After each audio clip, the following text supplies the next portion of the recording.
चंद्रभागा तीर्थक्षेत्र रे सूर्य आळती सूर्यंक उपासना पाई महोदधी कूଳରେ एकाठी श्रद्धालु घंट घंटा हुलहुली रे कंपिथिला चंद्रभागा कूल। आज पवित्र सांब दशमी रे अर्क क्षेत्र तथा कृष्णपुत्र सांबंक उपासना पीठ कोणार्क रे धूमधाम रे पालित हो जाइछि सांब दशमी। एही अवसर रे स्थानीय अनंत अवधूत मठरू चंद्रभागा पर्यंत सूर्य रथयात्रा अनुष्ठित होइतिला। रथरे कलश और सूर्य नारायण विग्रह को स्थापन परे काकरा भोग लागि करा जाइतिला। रथरे मठ महंतक छेरा पहरा परे श्रद्धालु रथ टाणीथिले। 27 नक्षत्र रे चंद्रभागा रे सूर्य रथर पूजार्चना कराजिवो। माघ सप्तमी रे बाहुडा यात्रा अनुष्ठित हेबो। कोणार्क सुरक्षा समिति पक्षरु सौर महायज्ञ और सूर्य मंदिर परिक्रमा करा जायतिला।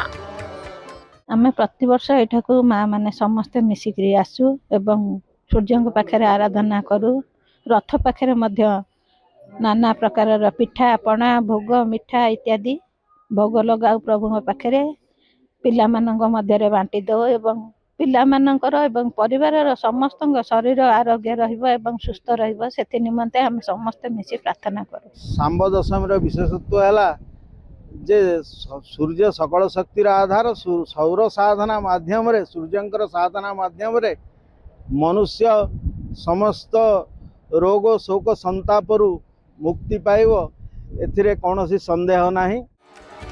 पौराणिक मत अनुसार द्वापर जुगरे श्रीकृष्ण पुत्र सांब अभिशाप जनित व्याधि मुक्ति पाई कोणार्क तथा तत्कालीन मैत्रेय वन में सूर्य उपासना करथिले।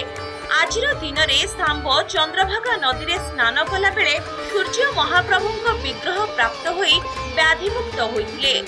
सांब प्रथमे विग्रह पूजा आरंभ करी सूर्य रथयात्रा आरंभ करथिले।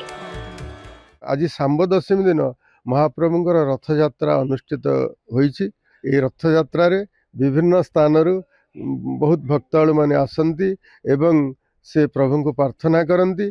तांकर जीवनर रोग शोक दुख सुख एथुर मोचन हेबा पाई से माने प्रभु को प्रार्थना करी अशेष पुण्य लाभ करिथांती। नारद कहते जे कृष्ण भगवान आपण जदि निजर पुत्र सांबर कुष्ठ रोग मुक्ति चाहते आपण जातु मैत्राख्य बने नाम मैत्र तर साजित जप्त महादेव एवं आपण जो नवमुनि अच्छा भर जो मैत्र मुनि से मैत्र मुनि आश्रम हूँ कोणार्क मैत्राख्य वन से मित्रातीत भगवान अच्छा जदि पूजा पाठ करेंगे ताले कुष्ठ रोग मुक्ति हे। एणु से एठाकू साकल्यपुर ब्राह्मण मान को आनी पूजा पाठ यज्ञादि करते कुष्ठ रोग मुक्ति होते। आज कोणार्क सूर्य मंदिर को आसुथिबा पर्यटकों प्रवेश शुल्क छाड़ रही। पवित्र सांब दशमी रे केहू आवाहन काल रही अछि अर्कक्षेत्र कोणार्क अवधूत आश्रम चंद्रभागा पर्यंत सूर्य रथयात्रा। एथिपाई प्रातः सूर्य देवता पूजार्चना करने को लक्षाधिक श्रद्धालुओं भिड़ देखा मिले।